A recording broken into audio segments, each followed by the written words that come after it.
All right. Well, thank you. Thank you, everyone, for being here today.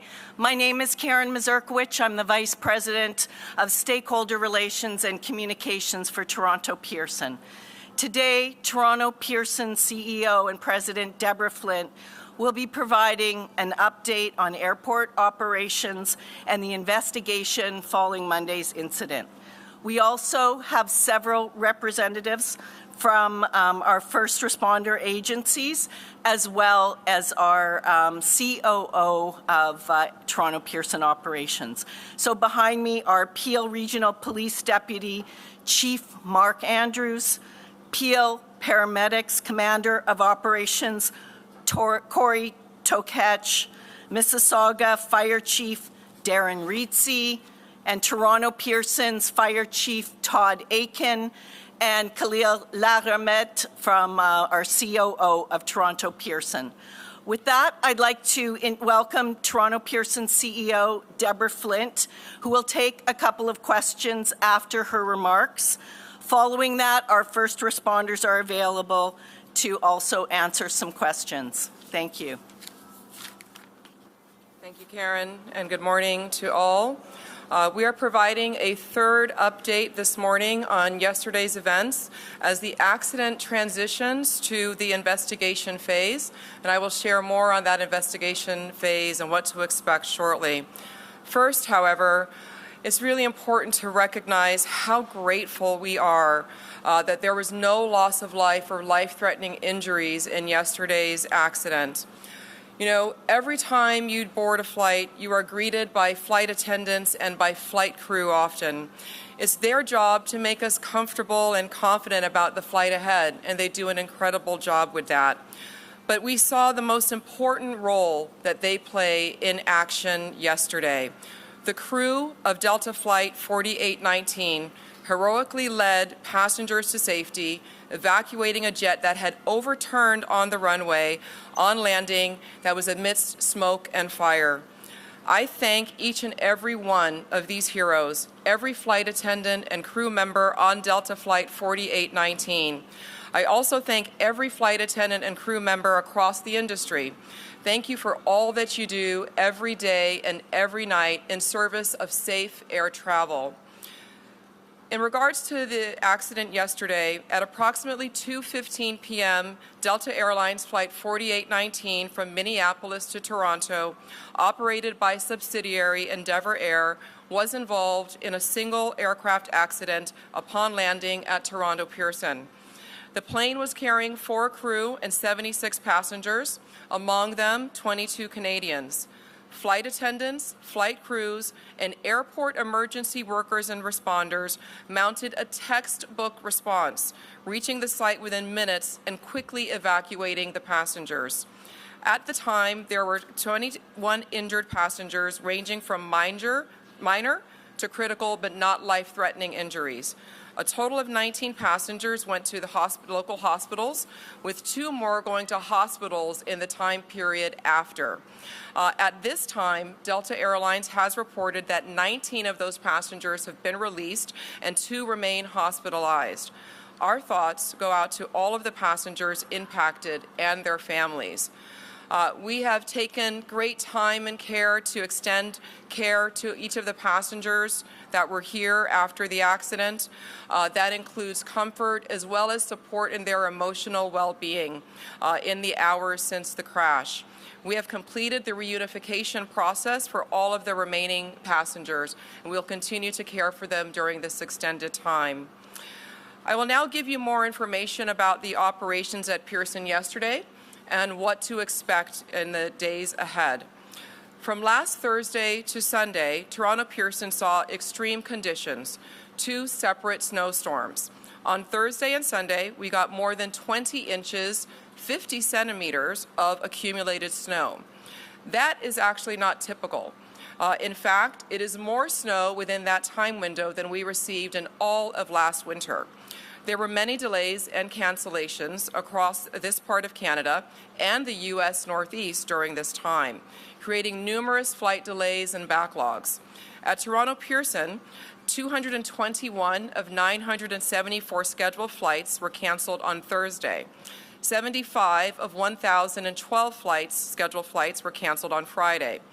128 of 937 scheduled flights were canceled on Saturday, and 371 of 987 scheduled flights were canceled on Sunday. Monday was a clear day, though, and it was an operational recovery day for Toronto Pearson, with 1,006 scheduled flights. The results yesterday, in due part to the accident, were 462 scheduled flights canceled and 544 flights operated. Let's now talk about the investigation and what to expect in the next few days as we pivot to this phase. Last night, 7 members of the Transportation Safety Board of Canada arrived at Toronto Pearson to begin the investigation. 13 more of those investigators arrived today. Members of the U.S. Federal Aviation Administration are also here on site, participating in the investigation. As it is a Mitsubishi aircraft, Mitsubishi will be here on site as well, and Delta Airlines has sent their GO team who are already here on site. So what does this all mean for operations at Toronto Pearson today and in the days ahead? Our Emergency Operations Center does remain open, though operations on the runways resumed at 5 p.m. Eastern Time yesterday. We have been in recovery mode since resuming flights at 5 p.m. yesterday, catching up on delayed flights, and that continues into today as well. We are currently without use of our longest east-west and north-south runways. This and ongoing expected additional weather conditions today will affect how fast we recover operations, particularly with departure of aircraft. We do expect that the investigators on site will be reviewing the aircraft on its current configuration on the runway for the next 48 hours. And we are looking to get to support that investigation and the removal of that aircraft off the runway, at which point we can do our inspections and then return that runway into service.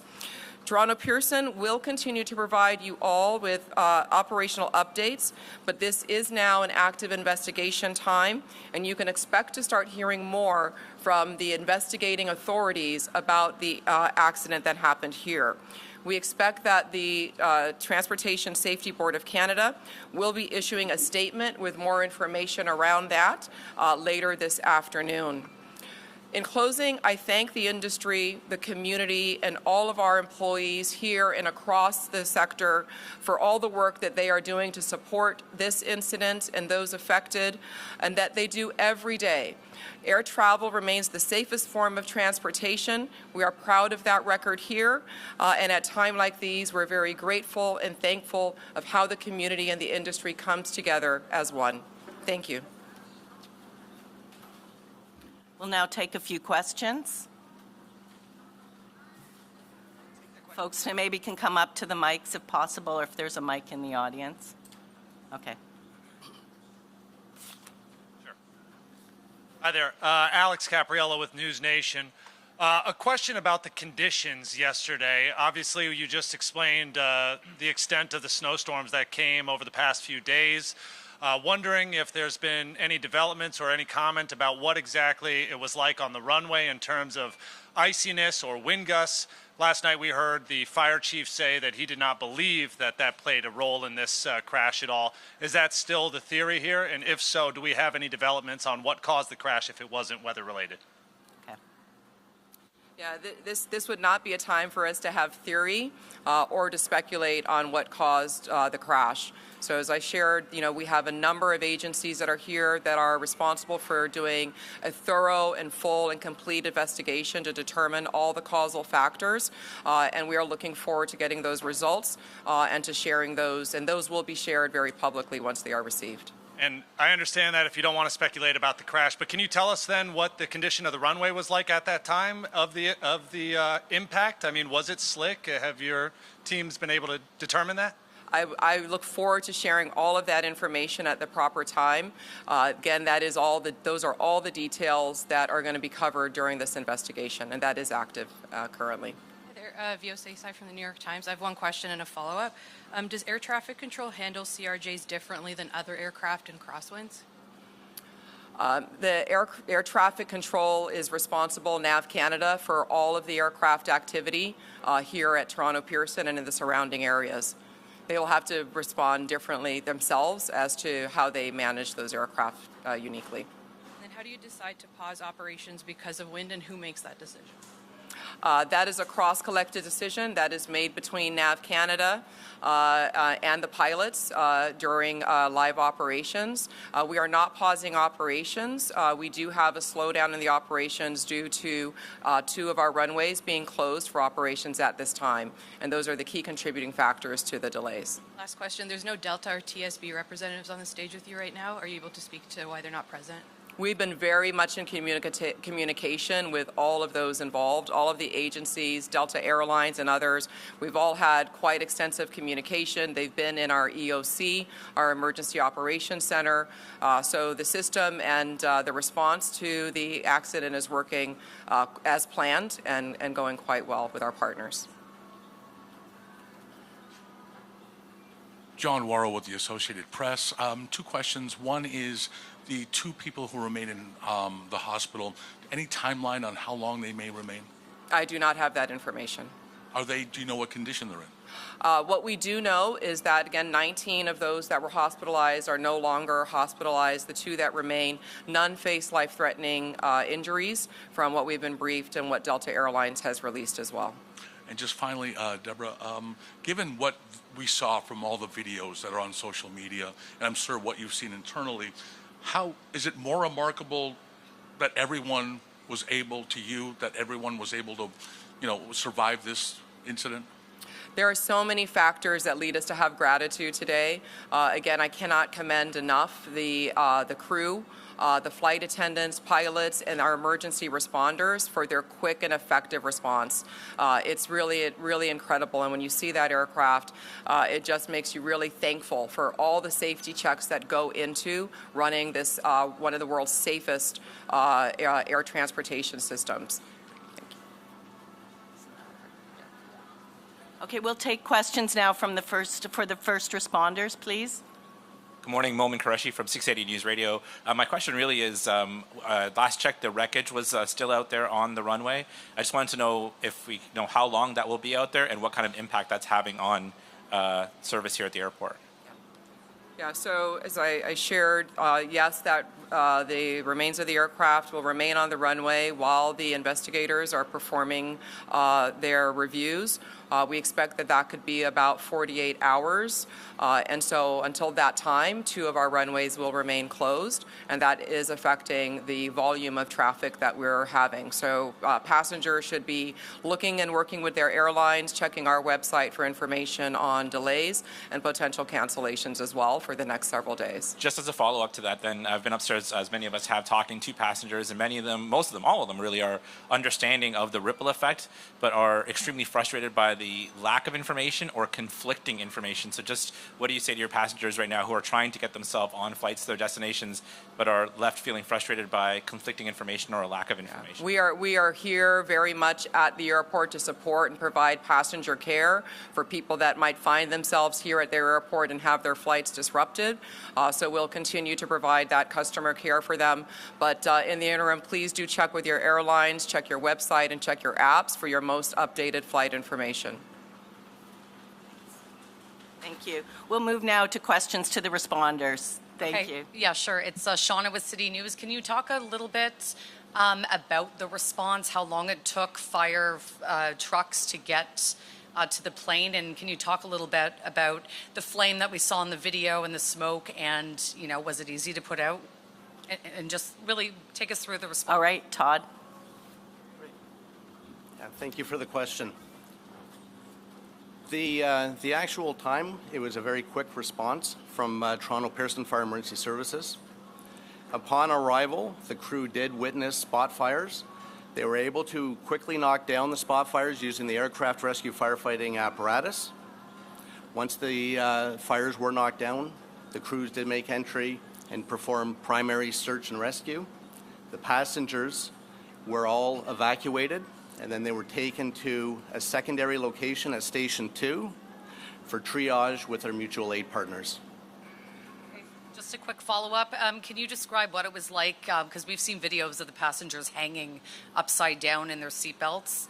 Can you maybe just describe what it was like to get these people, hanging, cut down, and out of the plane? I believe that most of the passengers self-evacuated at that time, and upon arrival, they were being escorted to a second location.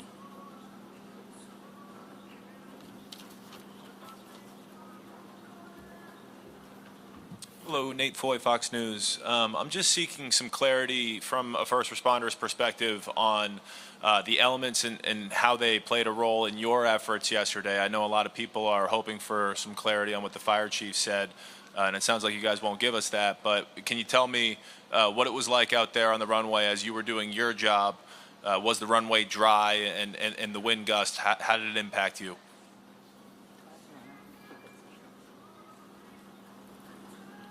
And like we mentioned, it's very early to make any conclusions. I know I provided a little bit of information yesterday for transparency. Today, now we have an active investigation. Therefore, any of those questions would have to be directed toward Transportation Safety Board.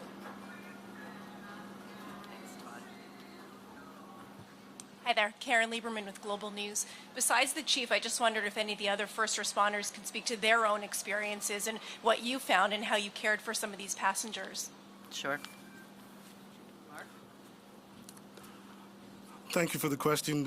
Mark Andrews, Deputy Chief of Peel Regional Police. I'd like to, before I answer the question, I'd like to say that our thoughts and prayers are with the 76 crew members and 4 passengers and their families that were impacted by yesterday's events, which fortunately had the best possible outcome for all of us. Our response as Peel Regional Police, we're the police of jurisdiction. We have a really robust presence here at the airport. We actually have a fully functioning division with 100 officers and civilians located.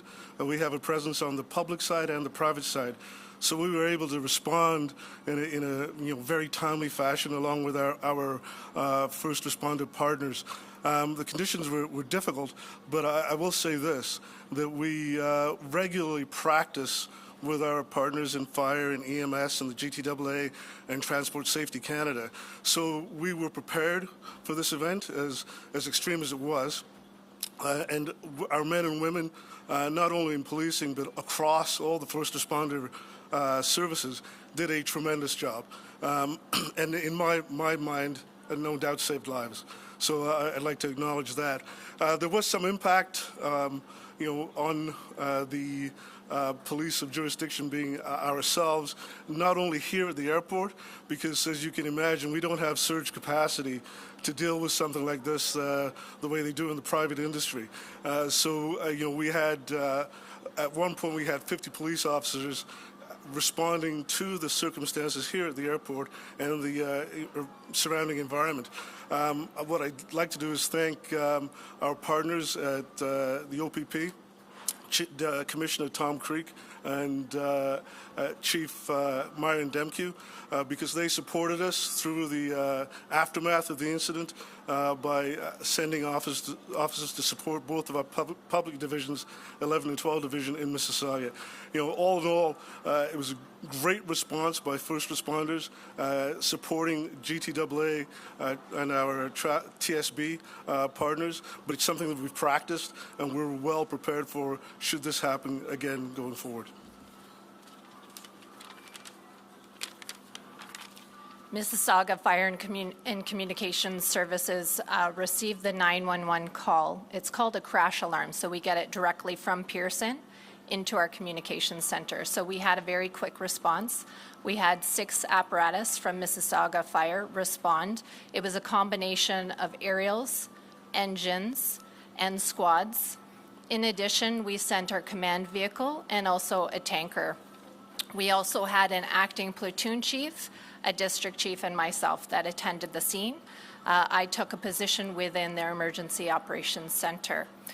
Just to reiterate what Deputy just said, annually our firefighters participate in joint training with Pearson Fire at a location called Festi. It's a training facility. Our primary response is to assist with water supply, search and rescue, rehab, and medical support. The Mississauga Fire and Emergency Services and Mississauga Office of Emergency Management participates in 2 annual emergency exercises that are held at Toronto Pearson International Airport each year, including a high-level tabletop command exercise and a full-scale boots-on-the-ground emergency exercise. In addition to the exercises conducted each year at Toronto Pearson International Airport, the City of Mississauga conducts its own functional emergency exercise, and we did that in 2021, examining an aircraft accident occurring within the City of Mississauga. This exercise included partners from various organizations, including those represented in the exercises held here regularly at Pearson. The Mississauga Fire and Emergency Services and OEM provides emergency management training to regional partners from various organizations who may be involved in the response to an aircraft accident, amongst other emergencies. The Mississauga Office of Emergency Management can also serve as a conduit between the city and the Provincial Emergency Operations Centre if provincial-wide coordination for the response and recovery of community impacts during an emergency is required. During an aircraft accident, the Mississauga Office of Emergency Management can assist in the coordination of providing municipal services if requested by our community partners who may be impacted in the event. This could include transportation like buses, facilities, or heavy equipment. The City of Mississauga has developed its own aircraft accident emergency plan, which conforms with and operates in conjunction to the airport emergency plan developed by the Greater Toronto Airport Authority. Thanks. That was a fulsome response. I just also wondered if anyone can speak to the nature of some of the injuries. Do you want to speak to some of the nature?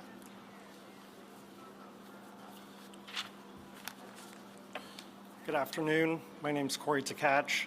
I'm a commander of operations within Peel Regional Paramedic Services. So upon our arrival of the crash site, our staff were faced with a multitude of different injuries, mainly stemming from back sprains, head injuries, anxiety, some headaches, nausea and vomiting due to the fuel exposure. So those were the common sort of injuries that we had come across. Any more questions? Please, Mal Hamidi, Canadian Press. Just want to follow up on this rescue effort. Can you please provide some details on the timeline? How long did you, paramedics and firefighters did it take for them to get to the airplane, and how long did it take for them to evacuate the airplane? Okay, Todd, you want to take that? Yeah, the response from Toronto Pearson Fire Emergency Services was minutes.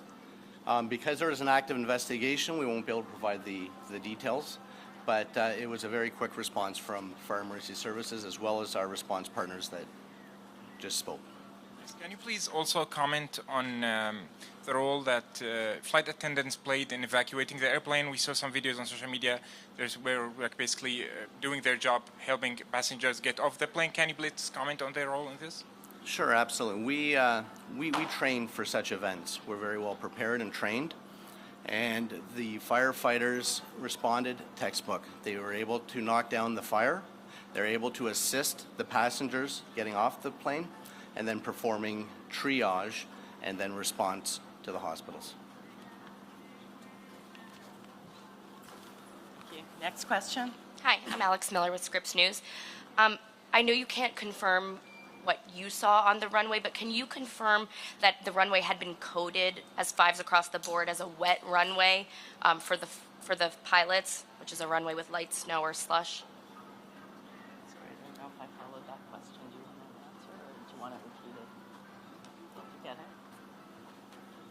Yeah, like I mentioned earlier, because there is an active investigation, that will have to be directed towards the Transport Safety Board, please.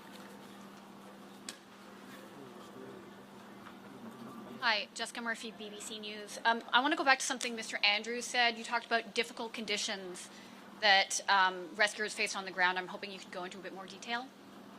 Sorry, with who said? Sorry? BBC. Oh, No, sorry. You Peel Regional Police. Peel Regional Police? Thank you for that question. The conditions that I was speaking of is the environmental conditions, the cold, the wind, the fact that we were still having the occasional snow. But those are conditions, again, that we're used to working in as first responders, and our people, along with the other first responders, did a tremendous job of responding in those conditions. It's part of the environment that we operate in.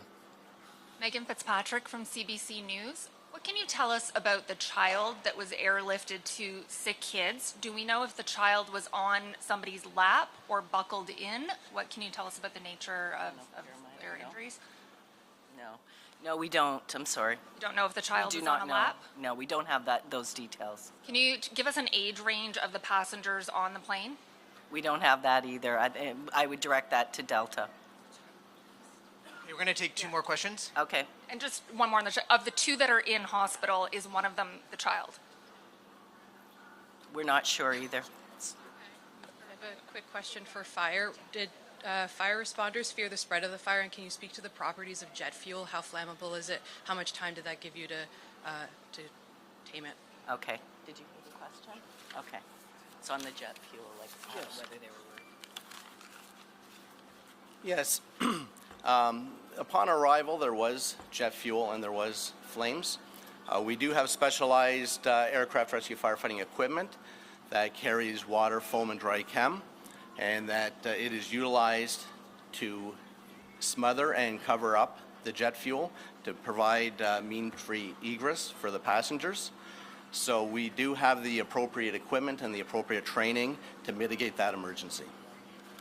Okay, we'll take the last question.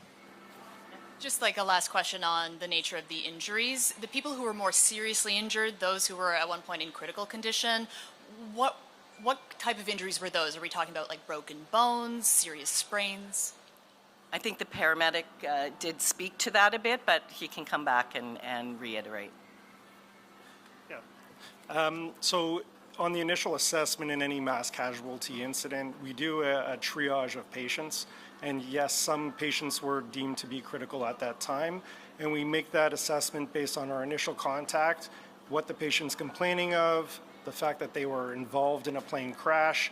And some of those determinations happen quite quickly in the short amount of time that we spend with that patient to ensure that they're receiving the quickest care possible. And there are times when further care occurs and those conditions get downgraded. So from critical to like serious and non-life threatening. There are times in scenarios like this where somebody may be complaining of like abdominal pain or a head injury, and we may err on the side of caution to deem them critical because we can't see inside their skull, we can't see inside their abdomen, but based on some of their vital signs and other determining factors, that's when sort of the decision to make them a critical patient would have occurred. So in terms of like the acuity of injuries, perhaps the most acute would be that like the back sprain or the head injury possible. Yeah, a head injury from an acuity state is obviously very dangerous. The issue is we obviously can't see inside the head at that time, right? So. Well, thank you all for coming today. We really appreciate it. I really thank all the responders as well for their time to come today and explain the situation on the ground. We will continue to give more updates on operations, Toronto Pearson, but from this going forward now, it is an active investigation, and we can expect hopefully to hear some news from the investigators. Thank you.